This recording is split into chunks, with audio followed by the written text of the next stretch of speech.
I prefer Yeah. to be happy without any money rather than staying in a job. I'm not satisfied. So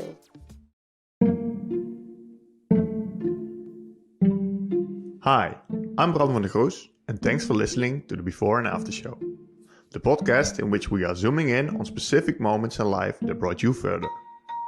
My personal before and after moment was specifically last year when I was not happy in my job. Fortunately, I was lucky enough that CCV gave me the opportunity to figure out what I really like to do. I have to say it was quite a challenge and I had to do a lot of puzzling, but eventually I knew what to do. Make podcast. Podcast about personal stories, personal journeys, but most important, your personal events. These specific moments in life that brought you further. My manager loved the idea and said, go. So, enjoy this episode while walking, sitting, running, sleeping, or however you like to listen to podcasts. And let's start.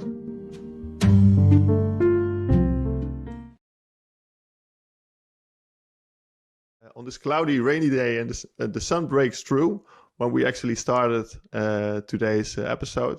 And for me, that's symbolic because my next guest is really inspiring and has a really positive mindset, if you ask me.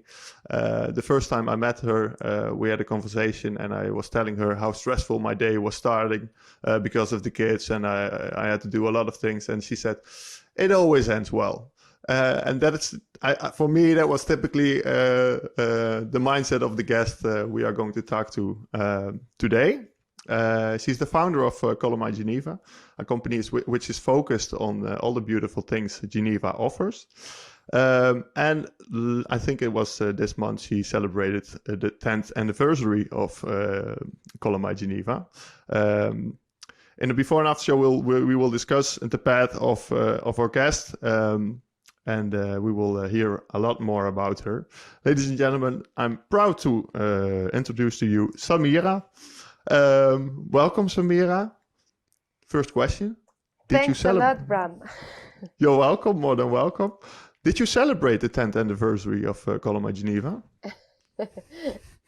Every day I'm celebrating the birthday. I have always a good reason to make parties. And to meet great people, No. Okay. To be honest, the weather in Geneva on that time is not that good. So because of the pandemic, but also of the weather, we couldn't organize what we wanted. But no matter. Of course, we keep going. And until now, thanks to our digital presence and our website, our social media, we had the possibility to share a lot with our community, to make great contests. We are just hoping the friends to open the borders, and then we will make a flight in a hot air balloon with some of the members of my team, but also with some of the people of our community. So big party then. Sorry? Big party then, yes, right? Exactly. Big celebration, yeah. Of course, with champagne and a big cake, because it's a part of that. But we have to be patient, So you have to wait for Corona, and then after that you will start partying. Mm-hmm. All right, sounds great. Sounds like a good plan to me. Before we are going to dive a bit deeper into Geneva, we are going to talk about your past, the current situation, and the future as well. But I'd like to start with 3 questions, yes or no questions. You can only say yes or no. You don't have to explain why you are answering like that. We will talk about it later on in this episode. So the first question is: Did you expect that Geneva would make it to its 10th birthday? No, never. Okay. Do you think that your past influenced the achievements in a positive way? Of course, yes. And the last one is, do you believe people can be taught how to live in the moment, in the now? I don't have this pretension. All right. Thank you very much. Those were the most difficult questions, hopefully. No, it will only get easier, because how was your day until now? Very good. In Geneva, it's raining today. But as we have sun in our hearts, it's not a problem. Oh, nice. And is it for every person in Geneva? The sun in the of heart? course. We are all the same. Yeah. Every single person living in Geneva is like that, of course. So basically, we all have to move to Geneva if we are looking for a warm heart, sunny heart. No. The day is very good. You know, we live in a country where we have the chance to have great hospitals, to have great doctors. So during this particular period, fortunately for us, if we take care a little bit, we are well protected. So I can't complain. All right, that's good to hear. How do you normally start your day? With a great breakfast first. I share a good time with my boyfriend before starting the workday. We love to discuss, having a coffee and eating together something, fruits, cakes, everything. Yeah, to well start the day. Every day? Every day, every single day. Yeah. That's nice. And what happens if you skip it like that? Then I transform myself into a dragon. And your friend knows, so.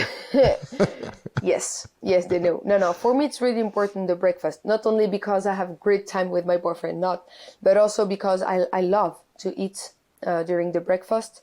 For me, it's like having my empowering my battery, you know, to well start the day. So it's important. All right. And has it always been like that? As in that your breakfast was important, or? Yes. Yeah. So if we are looking at the past and looking at your childhood, did you ever expect to end up like this, where you are now at this point? No, I mean, you want to say ending up like an entrepreneur, or? Yeah. Starting your own business, having a business for more than 10 years, and yeah. No. No. I mean, yeah. As I'm a person who live every day as a single day, I think I had also that state of mind when I was a child. So I was just happy to see my friends, to share great time with my parents. I don't know. I'm not the kind of person who knew since I was a child that I wanted to become an entrepreneur. No, honestly not. I would rather say that, I had ambitions, of course, but when you're a child, you want to start with something, then you want to do something else. I don't know. I changed 4 or 5 times. And you said you had ambitions. What kind of ambition? But the ambitions, you mean the ambition changed as well along the way, or wasn't there one specific thing you dreamed of? I wanted to become a flight attendant. Oh. And the funniest thing is that I'm scared into planes. So I don't know why.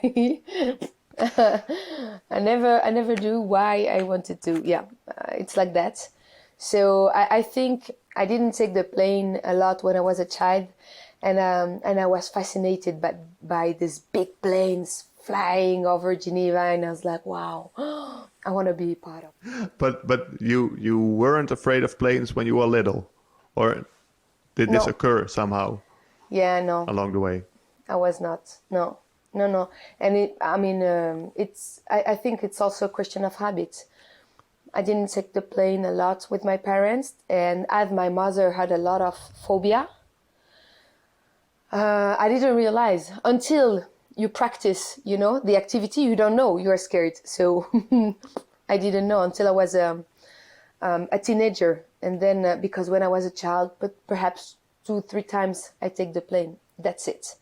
And then when I was a teenager, I realized. And my first travel alone, oh, it was a mess. Oh my gosh. I said goodbye to my friends. I was crying like, it was amazing to know you. Please take care of everything of the other friends. I love you. Okay. So I arrived at the airport and I gave the ticket to the flight company. And as I was crying, the person in front of me was a bit awkward. She was like, oh, wow, okay, give me your ticket. And I saw in her eyes that there was something weird. And I was like, what happened? And she told me, oh, I'm sorry, I don't know how to say that. And I was like, what? Tell me. Anyway, it's the end, so tell me what happened. And she was like, I'm sorry, but your flight was yesterday. Oh, no. So funny. Oh, my God. And how happy were you? Oh, no. I stopped crying in one moment. I was like, what? Could you repeat? She was like, I'm sorry. Oh, la, la. No. Yesterday, same time, but yesterday. And suddenly I was like, no. I want to go. No, we should find a solution. So she was so nice. Oh my God, because she changed the ticket for free. And I was like, wow, you are an angel. And yeah. Then I was like, oh, perhaps it was a sign. I shouldn't take this plane. So into the plane, I met a beautiful couple. And during, 6 hours, I was like, and where do you come from? And what do you do? What's your name? And what's your hobbies? What do you like? They were fed up about me, but at least I had a great flight. And yes, and I went to Costa Rica, so it was amazing. Oh, that's nice. Yeah. You stayed there for holidays for a few weeks. By yourself? No, my dear. I was there to learn Spanish. Ah, okay. And did you manage? Oh, yeah. Yes. Yeah. I stayed there 1 month. But as I was familiar to this language, because when I was a child, every year I went to Spain with my father to make camping. So for me, it was easy to get familiar with the Spanish language. And in 1 month, I had great vocabulary, and it was an amazing trip. I can imagine, yeah. It does remind me of my brother. He did it as well. He went for a month, not to Costa Rica, but to Spain.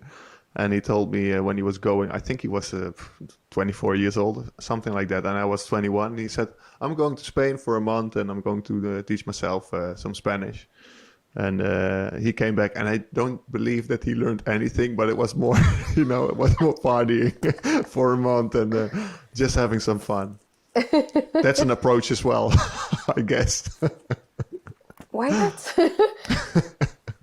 There is no...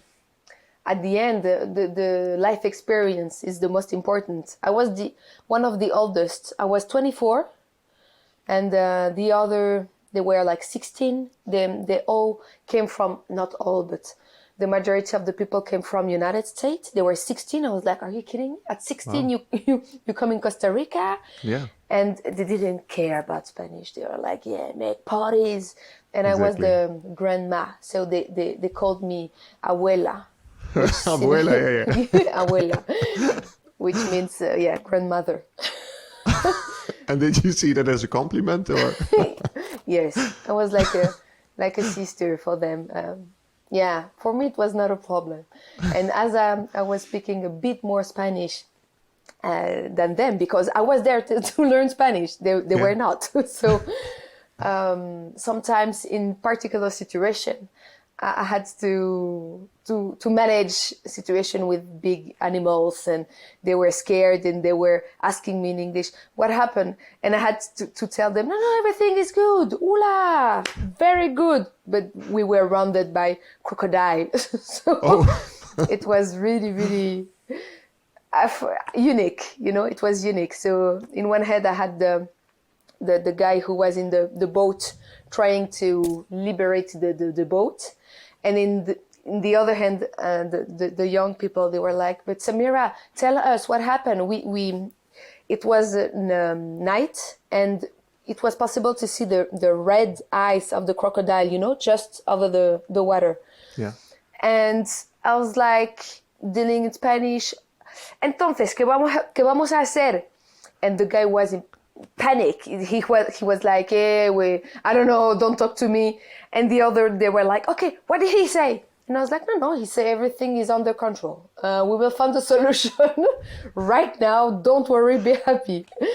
So it was so funny. I don't know. I have great memories from this trip. Great memories, believe me. yeah, I can imagine. Yeah, and if you're there for a month and you are there with all kind of people, I think that's a great adventure, right? Yes. Yeah. but then again, did you always wanted to do that, the travel and learn yourself new languages, or did this just occur? Yes, I wanted. It's like I was scared about a lot of things, but I felt something into my mind. I don't know. I felt something inside who wants to discover, to share, to meet, to discuss. I don't know. So a huge energy to life. So travel for me is linked to that. So even if I was scared, I was like, in the other hand, I mean, you have to find an equilibrium. So it brings me the strength to fight against the different fears I could have. Yeah. But how come that you were scared? As I told you, my mother had a lot of phobia. So even if she didn't want to give me this fabulous heritage, I mean, it's not her fault, but it works like that. As a child, we work like I don't know how to say that in English. The thing you use to wash the dishes. Yeah. Yeah, we une éponge. We work like that. So you sponge, you mean, I guess, right? Oh, sponge. Yeah, it's easy. Yeah. Okay. So if your mother tells you spider are bad, unfortunately you think they are. It works like that. One day someone told me, it's amazing, you are a great sponge. Oh wow, I love it. And I was like, why do you say that? It's really not practical for me, believe me. And she was like, being a sponge means also that you could remove all that fears. It means that you are someone who understands quickly. So you could also understand quickly that this is not on your heritage. This is not on your blood. You could say, not on me, please. So it helped me a lot. What does it do with your mind? How do you challenge fear of something? Okay, in the meantime, fears and positive mind. So I try to activate the positive mind to get a bit higher than the fears. It works until the beginning of the flight, for example. Then I'm like, why I'm here? I took the wrong decision. But then I'm like, okay, but if I have to imagine my life without traveling or without other fears, I think it would be boring. So I force myself. I don't give any choice to my poor person. I'm really demanding. So I'm like, no. I want to be like the others. I don't want to suffer from that kind of problems. So, yeah, no alternative. Easy as it is. Yes. You just force yourself to do it. Exactly. For me. Yeah, exactly. For you. And although you are a bit afraid, you don't care. I don't care. How do you feel afterwards? Oh, so nice, so good. I'm like, yeah, I see, Samira, you could be proud of you. You did it, and everything went well, and wow, life is beautiful, and etc. etc. So, yeah, it means that until now it works well. Yeah, I should continue. Yeah, And I also had some bad experiences, but they also gave me the possibility to see that everything went well, even if there were issues or, so I'm like, okay, until now, I don't want to wake up one day having being at the end of my life and thinking, I don't know, I still was in Geneva in my flat with all the windows closed in order not to get the bacteria from outside and to be sad. I don't want that. It's the worst scenario, I think. So even if I take more risks, I don't take more risk, but as I have fears, I think it's more risky for me than for you to travel. But anyway, I prefer to take risks instead of staying at home like, no, life, no, it's too beautiful to live like that. and in that sense, I guess you learned from your mother, as in how to not do it, maybe. But because was it for her like living inside and afraid to go outside? Yeah, exactly. My parents were a lot isolated. They didn't go out. They didn't have a lot of friends. They didn't see their respective family. So it was a bit sad. And I tried also to travel to prove to them that that's so amazing. I mean, you could change your mind, change your energy. Yeah, I tried to bring... I also wanted to fight my fears in order to help them. Mm-hmm. Because why were they living an isolated life? Why did they choose for that? Because they were both depressed a lot. Mm-hmm. So, and my mother had a lot of disease, like cancer. So, yeah, she spent a lot of time at the hospital. And, if you add to that kind of life some other problems like professional issues, then it's really, really difficult to get out the head of the water. So, yeah, more past the time, more they became depressed. So, yeah. And now I can talk about that easily. But when I was a child, I was like, it seems I'm a bit different because I want to show them that life is beautiful. There is sun outside. Yeah, I was not like them. But you don't know that when you're a child because you are building yourself. Did you know as a child that they were depressed? Yes. Yes, because my mother went to hospital, psychiatric hospital. Mm-hmm. Not several times, but yeah, I don't know, 3, 4 times, 5 times, I don't know. And also the discussion with our neighborhood, because some of our neighbors, they were like, oh, wow, at 8 or at 9, she's so mature. And I was like, Mom, you should not do that, please. And I was teaching my mother how to behave in society. Please, give me your hands, go. You are so much different than your parents in that sense. So much different, yeah. Do you think it is because of that? No, I don't think so. It's also a question of life trajectory. I don't know. I think, I don't know if you believe in destiny. There is a mix of everything, I think. Of course, you could, when you have people around you who are depressed, you could be depressed or you could not.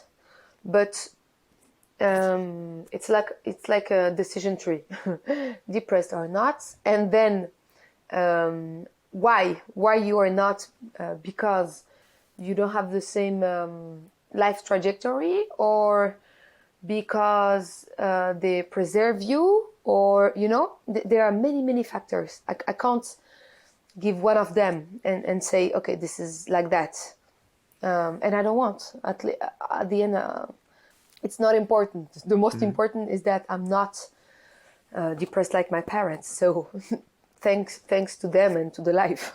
Yeah. And you were never afraid of it? Yeah, of course I was. Ooh la la. Yes, yes, I was. Oh my God. One day I met a psychologist, and he told me, oh, you know what? I was 18, I think. Your parents are depressed. Okay, you are. That's a fact. And I was like, what? Are you sure? I don't think so. And he was like, yeah, yes, you are. It's like in your blood. I'm sorry, yeah? It works like that. I was like, okay, well.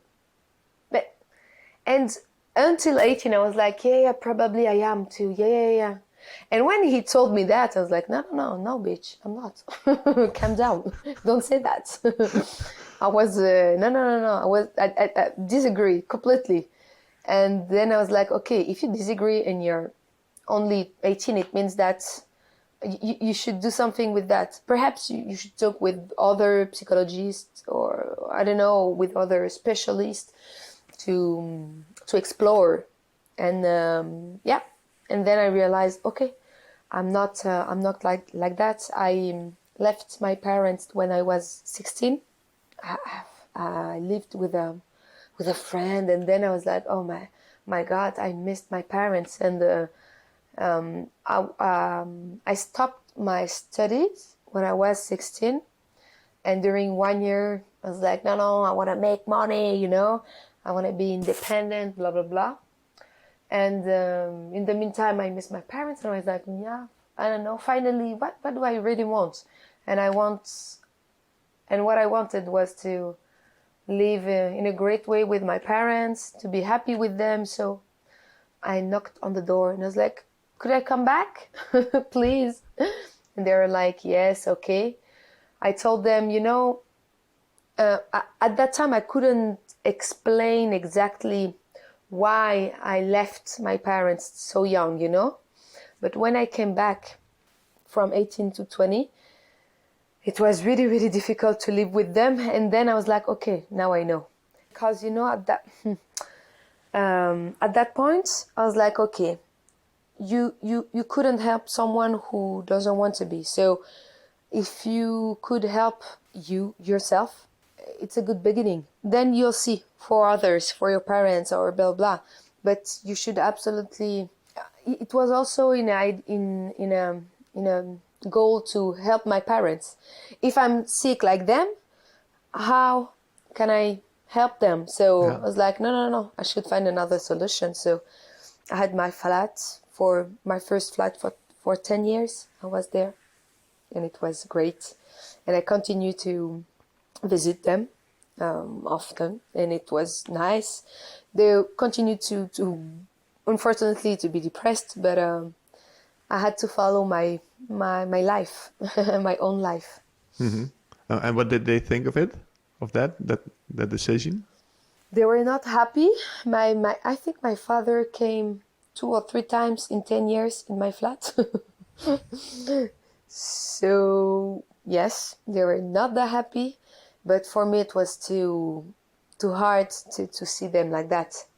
And as I said, more past the time, less they were in a good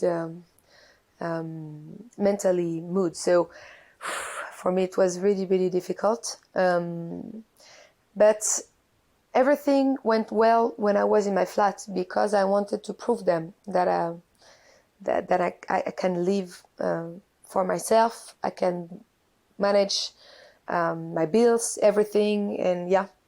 I wanted my father to be proud of me, because he didn't tell me often that he was proud. So I was like, okay, it's all about love. I didn't miss love, never.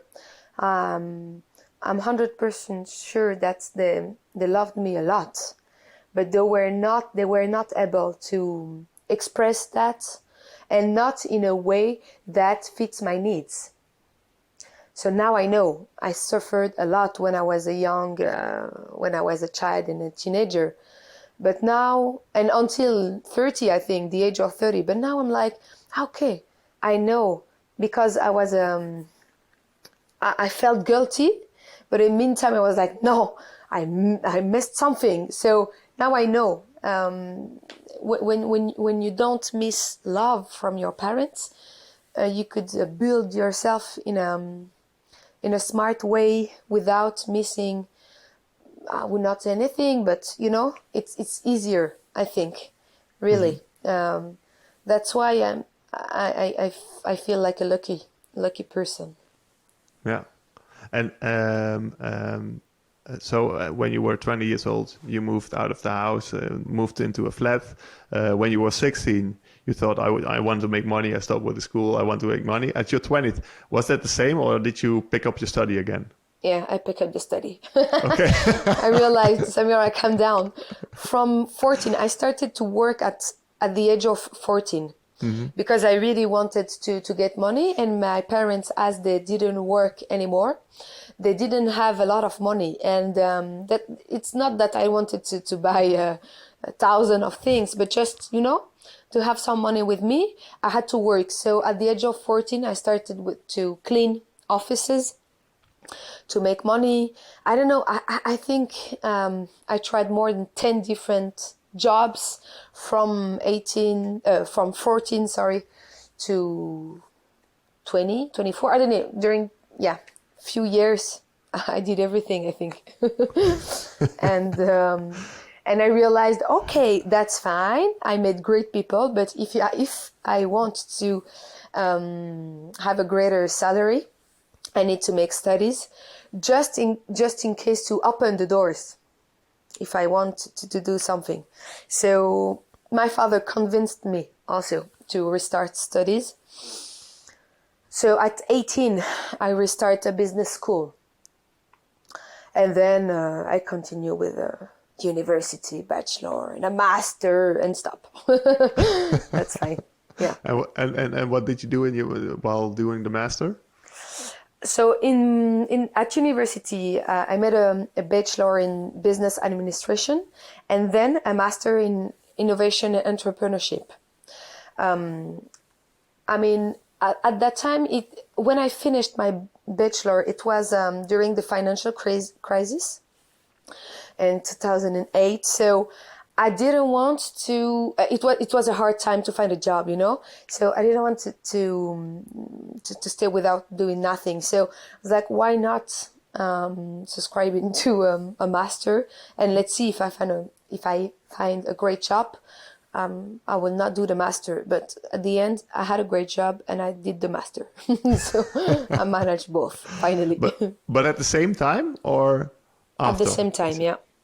So you combined your study with a great job. Yes, I worked 80%. Yeah.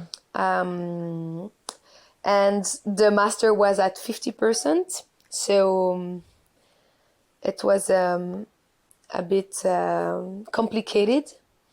But I convinced the university I could do the master and follow all the courses, make all the credits.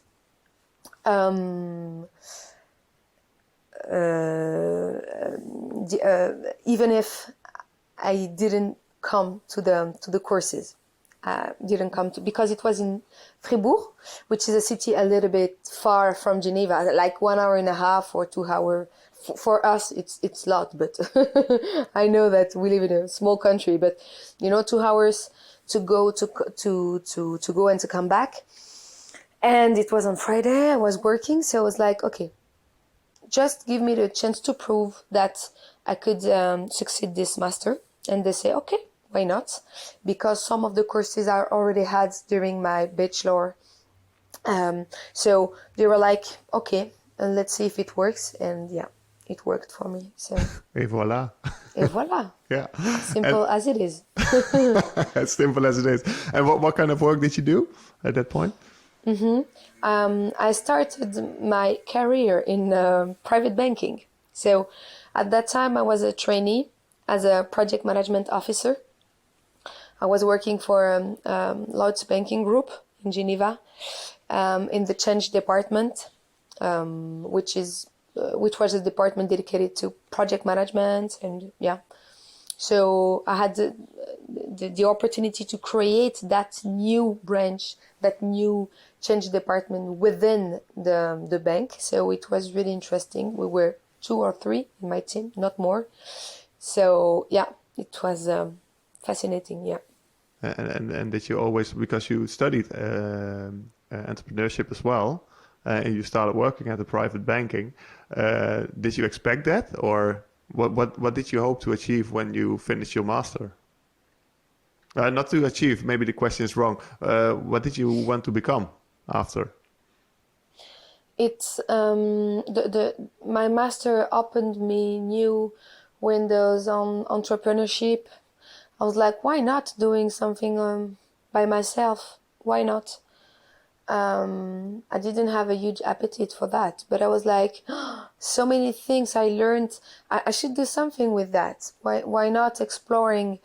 I will not do something to do something just to say, hey, I'm an entrepreneur. I was not excited about that, but I had few ideas, and I was like, why not?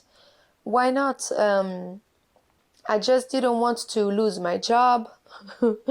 I wanted to finish my master's, so I was like, okay, perhaps I could do something, a part of the job for that moment, and we'll see if I can do something with it, perhaps later, or I don't know. But at that time, I thought it would be sad not to manage all this new knowledge, you know. So that's why I created Color My Geneva. And that was after the studies or during the studies already? During. Okay. So you worked at the private banking, you did your master's, and you started Yes. Color My Geneva. Okay. Exactly. Sounds, Life is too short, Bram. That's We clear. don't have time to think, just do it. So yeah, that's why I was like, okay, why not? And I didn't realize it was a huge project, but I was like, yeah, I'm passionate about life, about new adventures. So I was like, yeah, why not trying to do something? And yeah, so why not became a great project. We'll dive a bit deeper into that later on. But I was wondering, what was the most interesting thing you learned while doing your master's in entrepreneurship that triggered you so much? Because you mentioned there were a lot of things I learned and I wanted to use that knowledge to start for myself. But what was the most interesting thing you thought, okay, this is why I want to become an entrepreneur? To be honest, every day we had some courses. New people came to present their companies based on innovation. But I mean, when I talk about innovation, I'm like talking about new, new technologic stuff, helping people who miss, miss an arm, or really specific technological innovation. And I was like, wow. I was very interested about that, but not excited. I mean, I didn't want to work on that. It's for me, it's the work for engineers, I was like, I'm not an engineer. This is not for me. So, oh, fuck, perhaps I did the wrong orientation and I should change my master, So I was a bit a part of the other students. So I was like, perhaps, yes, I took the wrong decision. So what can I do? So I wanted to convince myself that no, you are in the right master, but you didn't find the project who excites you for the moment. So just be patient, and yeah, something will arrive. So that's why I was looking for something. It's like, no, I should find something. It's not possible for me to just to see this kind of engineers having great projects, helping humanity, saving animals. I don't know. It's like I'm completely useless for this word, for this master. It couldn't be. So that's why I thought that. Okay. At one point you finished your master. Then you started working full time for the private banking, or and together with that you started with Column Geneva as well. So when I was finishing my master thesis, and the period I had in a large banking group, my contract, I decided to launch the website Color Geneva, but not without having a job. So in the meantime, I was looking for new job opportunities in private banking, just to surf on the way, not to lose a career. Because even if I had a great job opportunity, we were still during the financial crisis. So you can't say, no, I want to live from flowers and trees and life is beautiful, So, yeah. And how did you come up with the idea for Column Geneva, talking about flowers, colors? In your country, there are thousands of flowers. Much more than mine, I think. Okay. I was born in Geneva. I love my city. I think we have a great chance to be in Geneva. There are thousands of things to do, but I'm surrounded by people who are like, oh my gosh, what we will do this weekend? It's not possible. There is nothing to do in Geneva. We don't know how to, where to go out, what to do, blah, blah. And I was like, but how could it be possible? Then I think that, and they think something completely in the opposite way. How is it possible? Doesn't fit. Either I'm completely crazy and I'm crazy, or they are. I don't know. I should find an explanation, So I had endless discussion with friends, with DJ, with artists, and during years.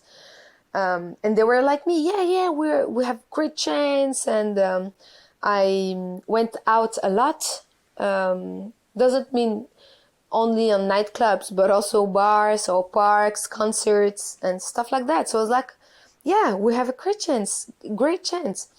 I think people they confuse the Calvinist heritage and the offer regarding leisure and culture. This is something completely different.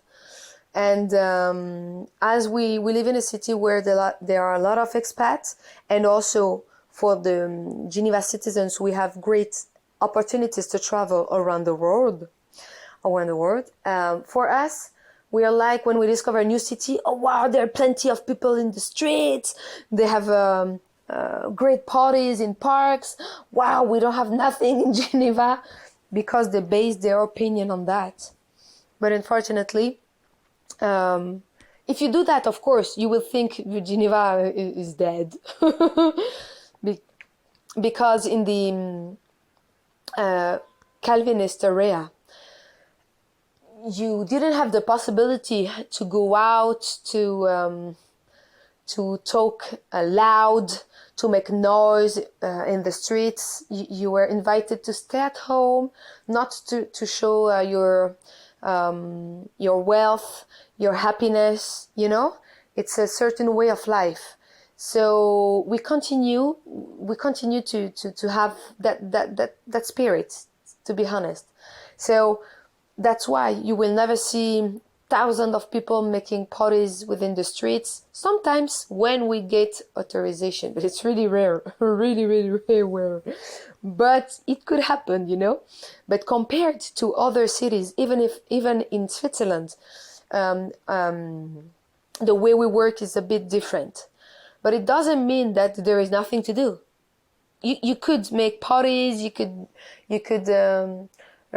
drink and make parties, and I don't know, and smile and think and everything within bars, within dedicated places. So, and also what is important is that even if it's a small city, nothing is centralized in one district. So if you have to know where to go. It's like it's like living in a small Paris. Mm-hmm. So you have people coming from around the world. You have different social identity. You have everything, but yeah, you have to find them and to match what are your needs with what is the offer. So it's ask you an effort, and people don't want to make effort. If you go to other cities, you will have big advertising for theater, for concerts, not in Geneva, not often. And sometimes you have great flyers, great marketing campaigns, but this is not really, I don't know. If you want to see a concert of Madonna, you will have Madonna with a mic like this. Yeah, come and see me, Yeah. In Geneva, you will have like a tree with flowers, and it will be written, life is beautiful, nice concerts, let your dream come true. And that's it. And you have to, you have to know this is a concert of Madonna. Yeah, I was wondering if, because you were talking about the billboards with the flowers, and hey, the flowers are beautiful, and there's a concert, and they didn't mention really, they didn't get that concrete. But with Coloma Geneva, it sounds like you are more concrete for the people to show them what specifically they can do. And I was wondering, how did that change the mindset of the people in Geneva? Did it change the mindset of the people in Geneva, and did it change the way of promoting the events, because now they can come to you? Yeah, exactly. It's always a question of proving the proof, proving my parents that I can succeed on something, proving the Geneva citizens that we live in a great city, Mm-hmm. You telling them, but see, there is a nice party in that bar tonight. It's not enough, because they will tell you, yeah, I know, that night in that bar, but usually there is nothing. So I was like, no, I'm gonna prove you that there are, I don't know, 100. We could centralize more than 100 events in one day, per day in one website, exactly. Mm-hmm. And they were like, oh wow, seriously? And I was like, yeah, I'm gonna prove you, because there is much more than 100 different events per day in Geneva, which is huge for the size of the city. But not now, because I was starting the project, but I told them, believe me, quickly we will have more than 20, 30, 40, 50 different events. And it is exactly what happened. Exactly. So, and to answer the question, did the website change the mindset of people in Geneva? I think, today we celebrate the 10th anniversary. So it means probably that, we brought something different, mm-hmm. and in a human way, in an easy way, not to promote absolutely something particular, just to show the people, hey, that's cool to live in the city, isn't it? And So you're the with Coloma Geneva, you created a promotion platform for Geneva itself. Yeah, that's for the government as well. Very interesting, of course. But how did you manage to grow? Because you have to grow on two sides. You have to convince people that they have to put their events on your website, and two, you have to convince people to visit your website to be aware of what's going on in Geneva. How was that process for you? At the first time, we were 2 people registering the events on the platform.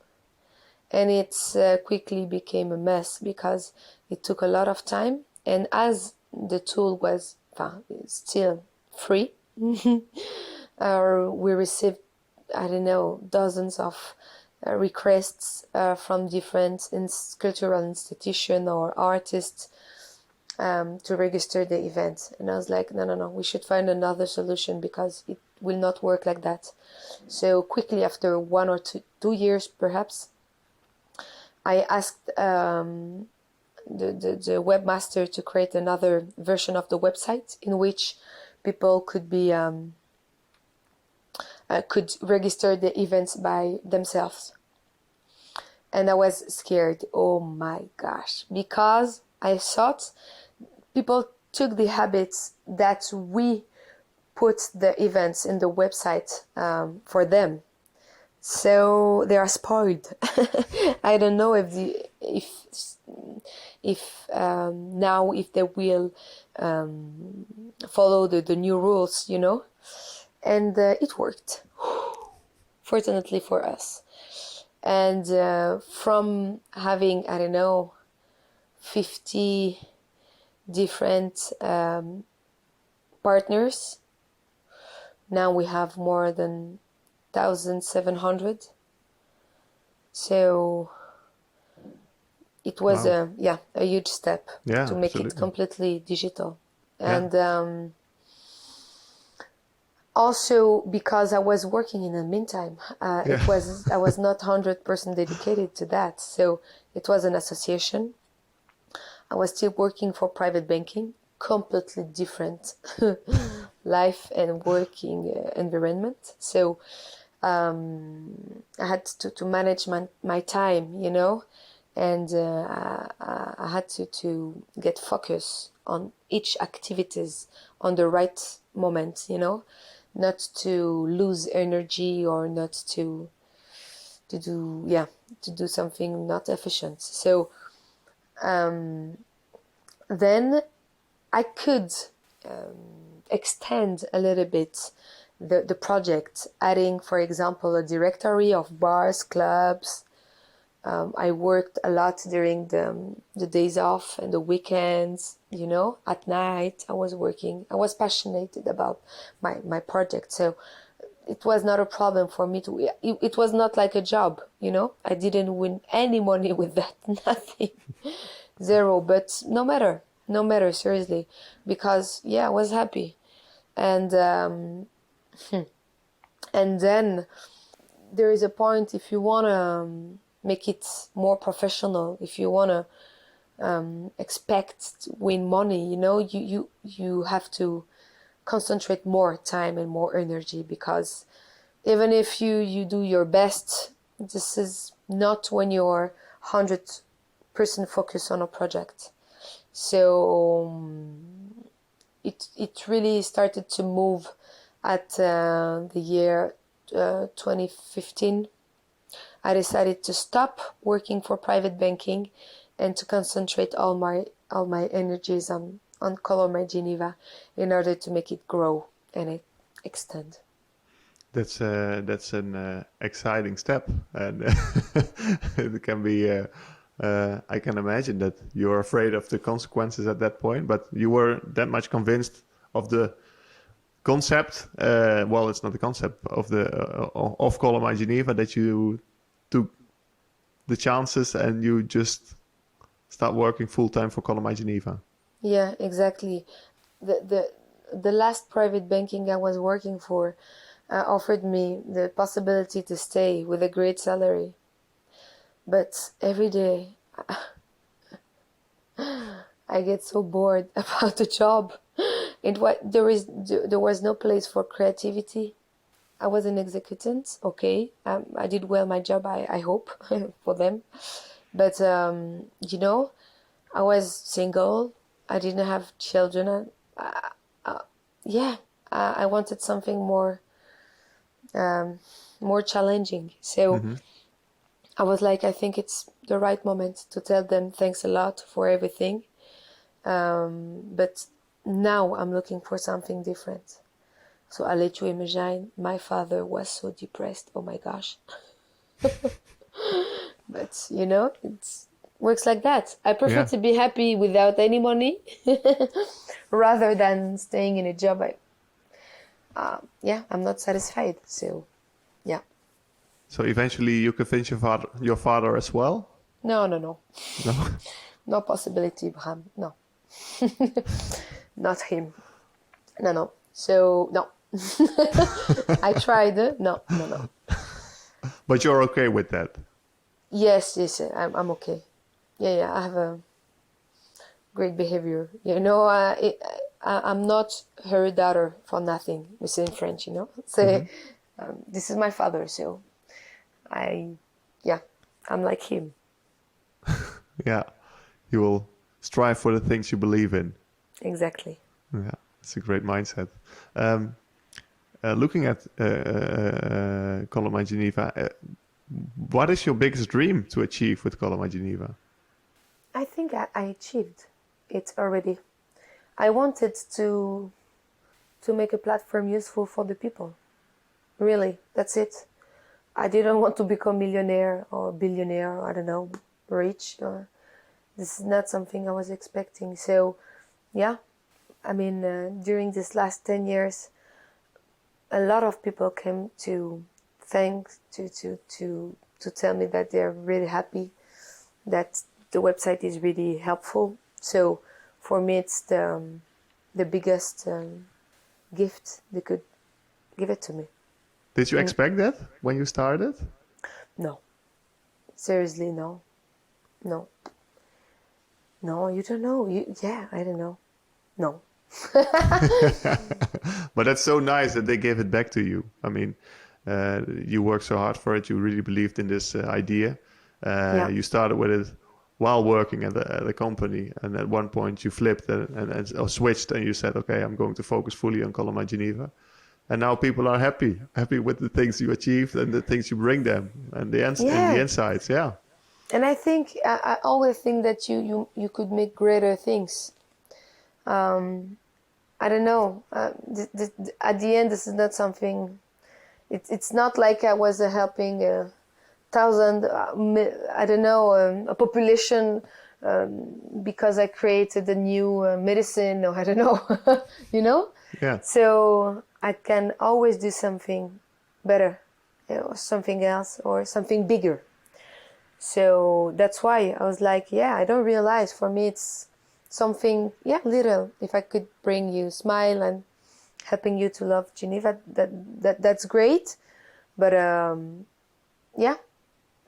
that's it. I think, I didn't do something extraordinary. So, how if you're saying that currently you're happy what you achieved and this is your biggest, your dream is already achieved.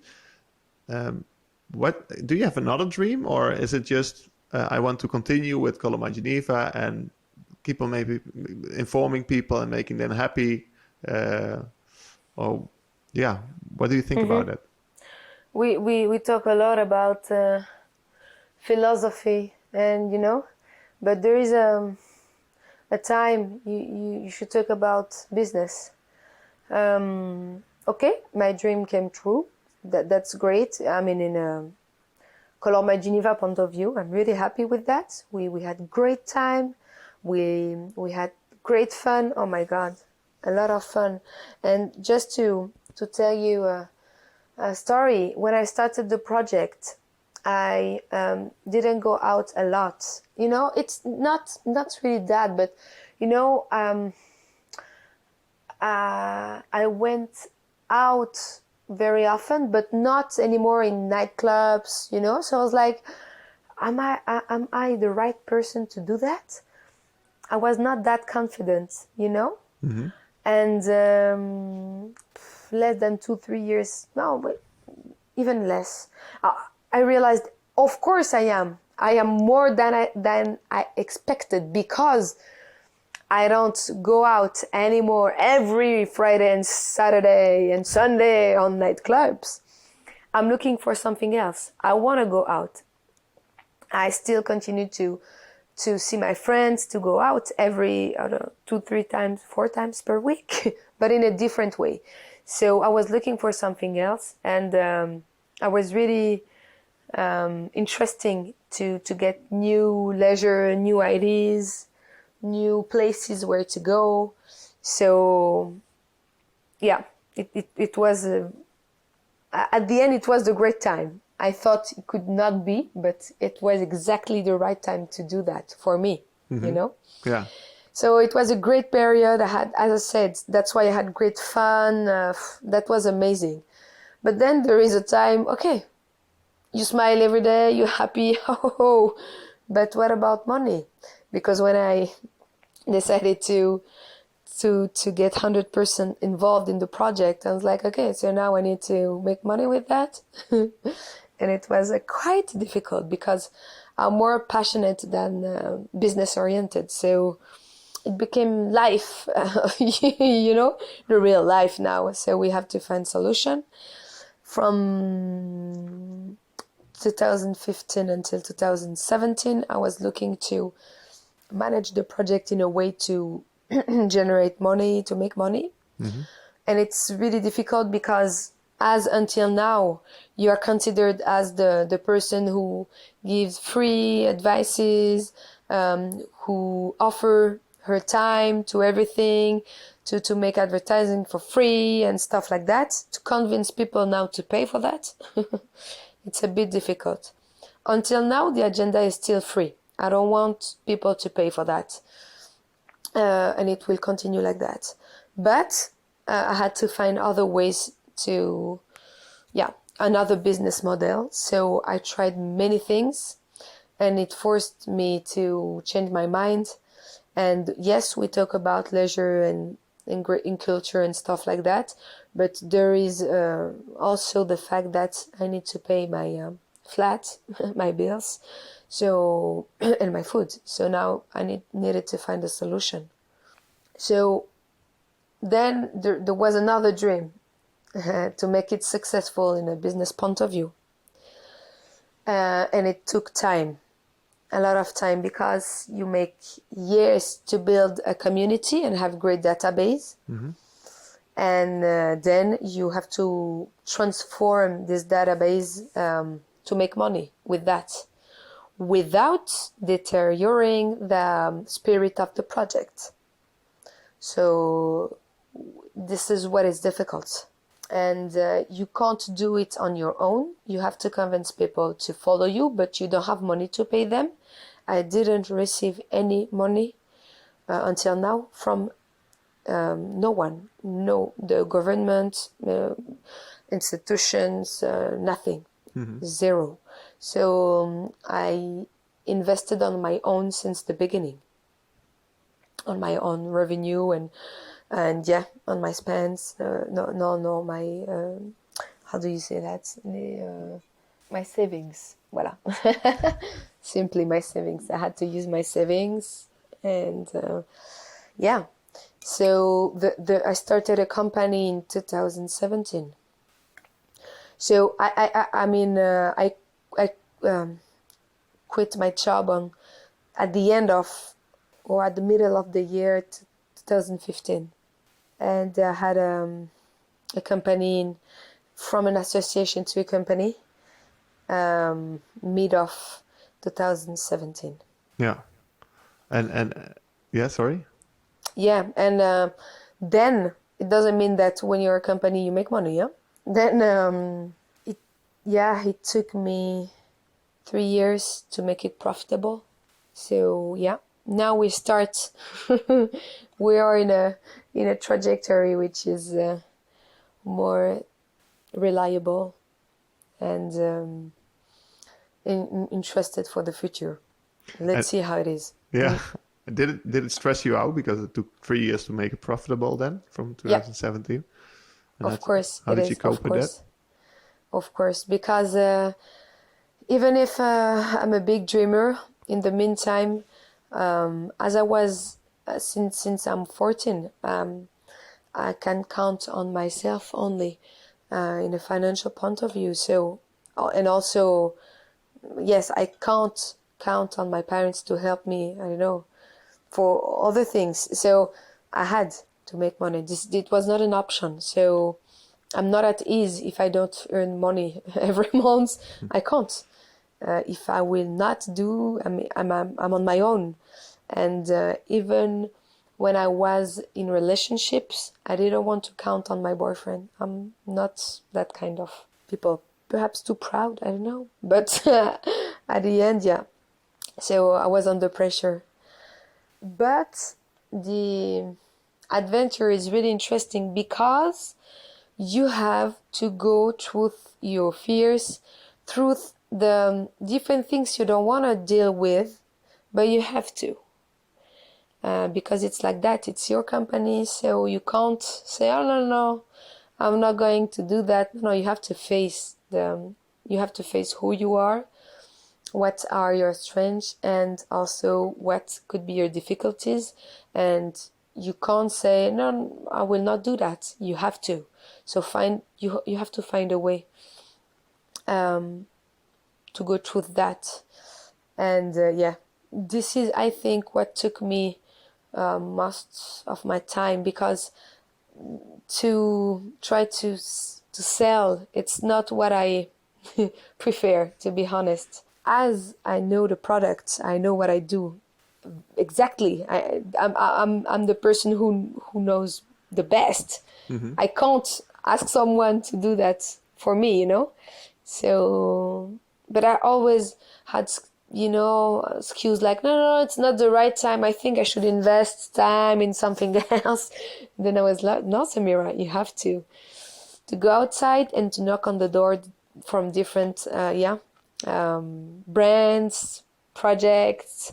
You have to present yourself, and you have to, you have something solid between your hands. So be confident.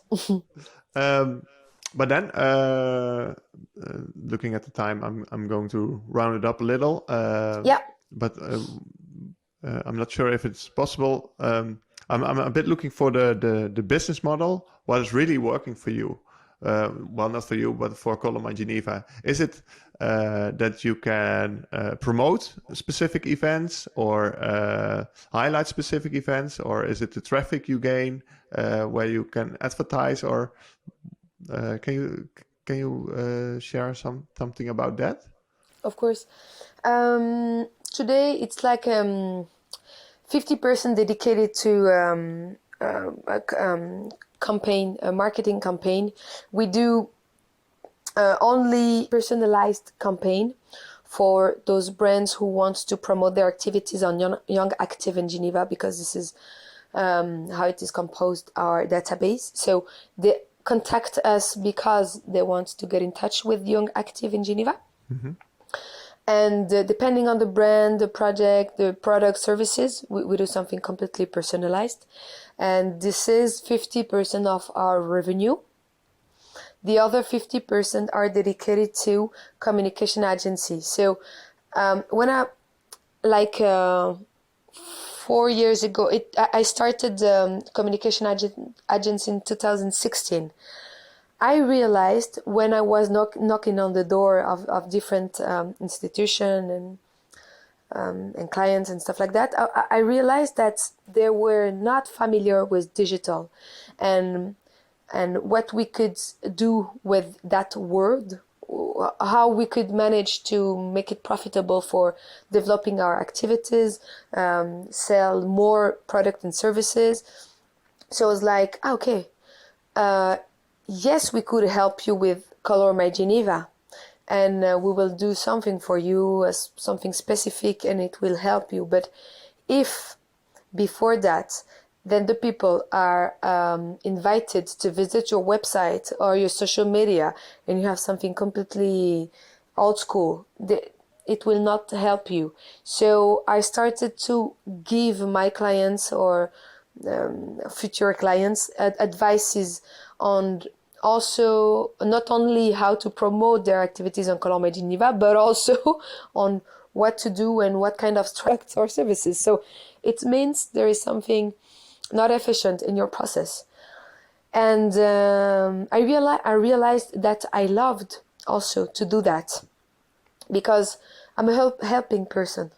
I was trying to help my parents during more than 30 years until they passed away. So, this is not that I want to help every day someone, but this is something, I grew up with that. Wired. So yeah.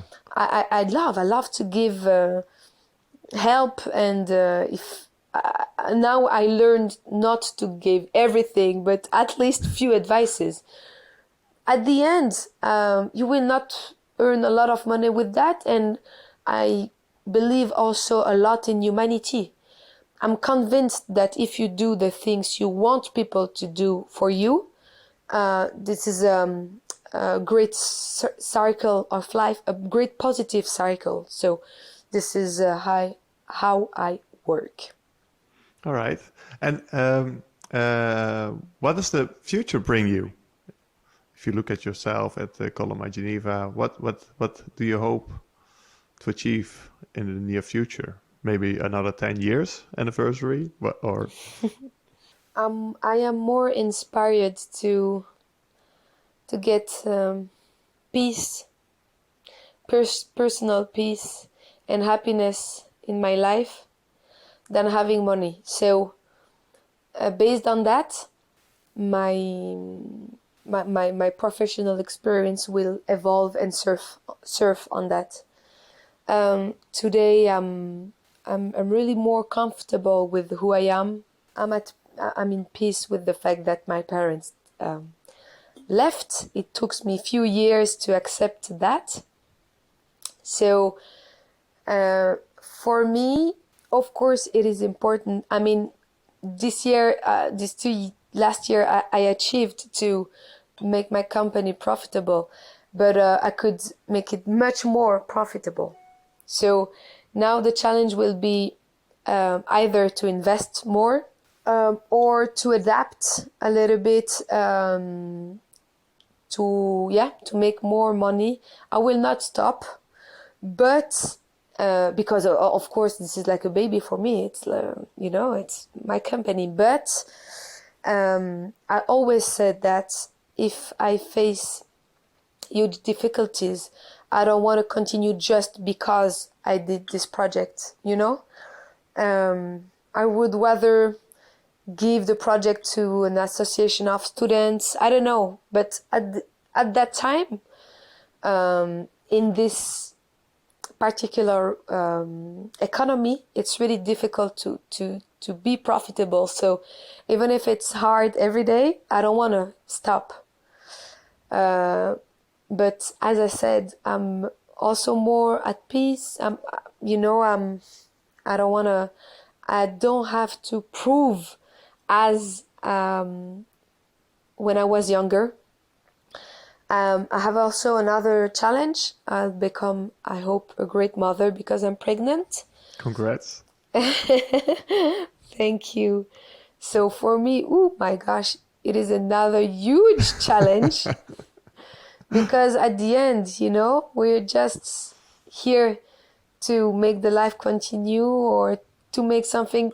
When you're pregnant, you are a bit more philosophic. It's something a bit, different. So I'll continue because I'm like that. But I don't know. I don't know if you could, tell me. We hope that you will continue for 10 years. Perhaps it will be like that or not. Let's just based on the happiness of life, say that I will take the right decision. I'm pretty sure. All right. That sounds great and really beautiful for what it brings you in the future. So Samira, I'm going to round it up. I want to thank you very much for your story, for your personal story, for all the insights you gave us. And it's really appreciated. I think you're a really nice and open person with a great mindset and inspiring mindset. That's one of the reasons we'd like talk to you. So I think this is really interesting for the listeners. Thank you for that. Thank you for being so open. I wish you all the best with your pregnancy and with the child which is coming up. I have only one more question to finalize this episode. Do you have another inspiring person in your mind who we could invite for our next episode? And if not, it's also okay, of course. Oh my gosh, a lot. Not one. No, to be honest. I'm fascinated about the people who are... Okay, well, perhaps it's a bit awkward, but I'm fascinated about the people who are really, really nice. But not nice in a way they are very generous. In a way, they are never angry or stuff like that, you know? I was angry about life when my parents were sick. And, you know, it was inside. I had a fire on me, and it was difficult to calm it. And I met people who are so, I don't know, so grateful for life. Me too, but I have to admit that sometimes I'm angry. I want to scream. I am in my car and I want to say, bitch, go, it's green. You know, I can't contain everything. So this is the next step for me. But yeah, and in that kind of person, the one who succeeded to make a company, wow, I'm like, that's amazing, because I realized that you have to be a bit like a crocodile, huh? to arrive, to make money, to manage people behaviors and different perspective, you know. Sometimes, yeah, just to be nice is not enough. Mm-hmm. But some people succeed to do that. So I don't know. I don't have a name. You need a name? You can come back on that one later. Great. That's okay. Okay, Samira, thank you so much for your time. Wish you all the best, and hope to see you in the future, maybe in Geneva. I'm waiting for you, Bram. We'll see. After all of that, I mean, if you are not going to come in Geneva, why? Why did we do that? Exactly. Come on. I cannot go anywhere else now, right? I have to go to Geneva of now. Course. I hope, if I well did my job. And also for the people who are listening. I mean, yeah, don't hesitate to send an email to colormygeneva.ch. They could have a look on the website, and they will have our email, our web address, in order to contact us, and with pleasure we will give them some advices on what to do, where to go, and how to enjoy our beautiful city. There's a lot to do there. Yes, my dear. I confirm. You confirm. Thanks a lot, Bram. Thank you very much.